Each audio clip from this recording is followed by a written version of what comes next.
my name is Ryan Reagan and I'm with the Alaska Department of Fish and Game Division of Sport Fish. In this video, we're going to show you how to set up a spin-and-glo rig. If you haven't watched our other videos, including how to tie an egg loop knot, I would encourage you to check out our YouTube channel and find those videos as they tie in with this video. The spin-and-glo setup is a relatively easy setup to put together. We're going to be using in this case, this is a 3/0 octopus hook tied with an egg loop knot here. That's going to come in handy here in a second. And we've got about a couple of feet of leader here, which we'll talk about here in a second. But let's take a look at some of the components that we're going to use to put this together.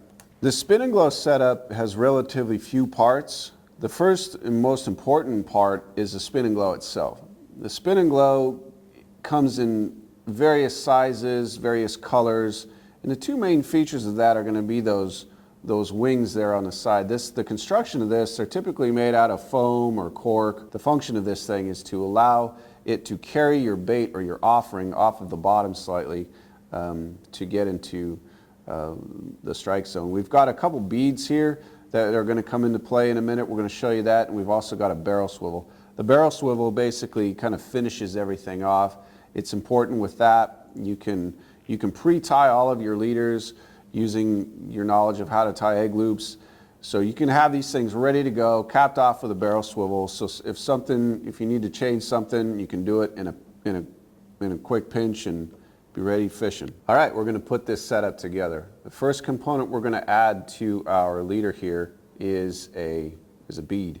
These beads come in various sizes and various colors. Their functionality is such that it kind of prevents the spin-and-glo from getting too caught up on the eye of the hook, and I'll show that in a second. So again, put that bead on first. Allow that bead to go down there to where it meets the eye of the hook. Grab your spin-and-glo. There's a top section and a bottom section of the spin-and-glo. Here's your top, here's your bottom. You're going to run your leader material through the bottom of the spin-and-glo, and the line will ultimately come out on the top. Grab that just like that and let it run down there.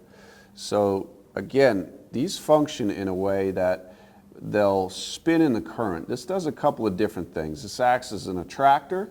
It also helps disperse the scent that's coming, that when you put your bait or your eggs or your offering here through your egg loop, these guys in the current spin slightly, and it helps disperse that scent. Without the use of that bead, there's that small hole right there.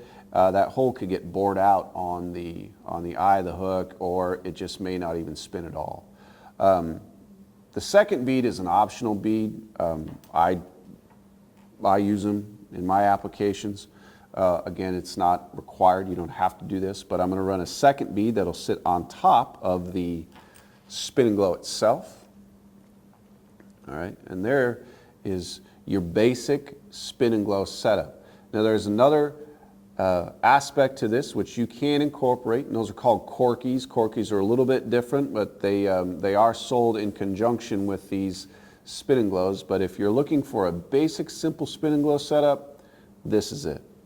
All right, the last thing we would do in this application is to tie on this barrel swivel. Again, referencing the knot tying video that we do have on YouTube. You can use any number of knots, either the polymer knot. I'm going to use an improved clinch knot here for this application. Go ahead and tie that knot, get it down, and I went fast, and I encourage you, if you don't know how to tie that knot, to check out that video. Once we've got everything wrapped up here, we've got our barrel swivel. This we're going to connect to the line that's coming from our fishing rod. So as you can see here, I've got a good setup right there. In order to effectively fish this setup, we've got to use some weight to get it down into the strike zone. Again, these float. If you were to attach bait to this hook right now and attach this to your fishing rod and cast it out, it would simply just float. We don't want that. We want to get this down into the strike zone of those fish. And we're going to do that by using a pyramid weight, a sinker slide, and a couple of beads. And I'm going to set that up for you here real quick. I'll show you right now.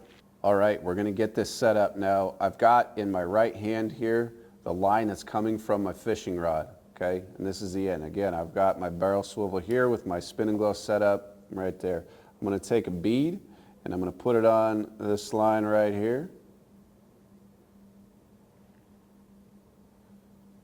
Okay, so I've got a bead that's positioned on there. Second thing I'm going to do is I'm going to add my sinker slide. These sinker slides come in, you can buy them, and different manufacturers make them, but the concept is relatively all the same. I'm going to just run my fishing line through that. All right, then I've got a separate bead here. I'm going to grab that bead, put it through onto my fishing line. So in the end, how this looks is it's going to look like this. Okay, I'm going to just attach the line coming from my fishing rod to the barrel swivel that's attached to my Spin-N-Glo rig, and I'm going to use an improved clinch knot to do so. After that's been tied up,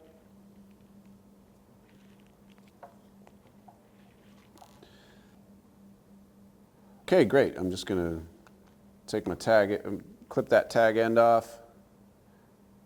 This guy's ready to fish. I'm going to explain for a minute why we're using a sinker slide and a pyramid sinker. One of the main benefits to using that slide is that when this is actually being fished, this is going to be in the strike zone, right? Off of the bottom, and we're going to have our bait up here. So if a fish were to come along and grab the hook or grab the bait, it could easily pull on that line without feeling much resistance. If this was just a locked or fixed sinker, if a fish were to come along and pull on it, it might feel resistance and just simply drop the bait. We're going to add some bait to our hook here, and we're going to be using cured salmon roe.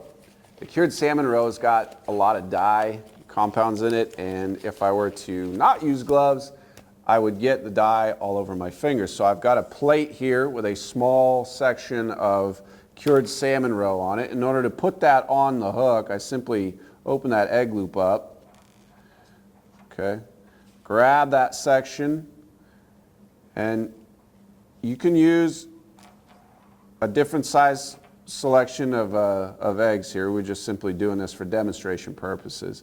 As you saw, I put that through the egg loop and I cinched it down lightly. I didn't pull on it, because if I were to pull on it, it would just cut that skein and those eggs would just fall off and they would be rendered ineffective.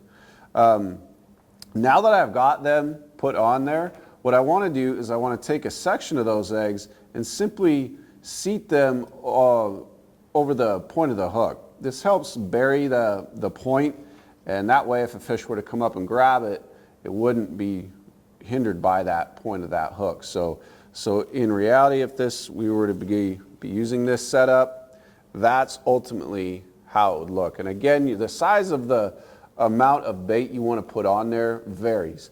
I wouldn't recommend going too much larger if you're using salmon roe.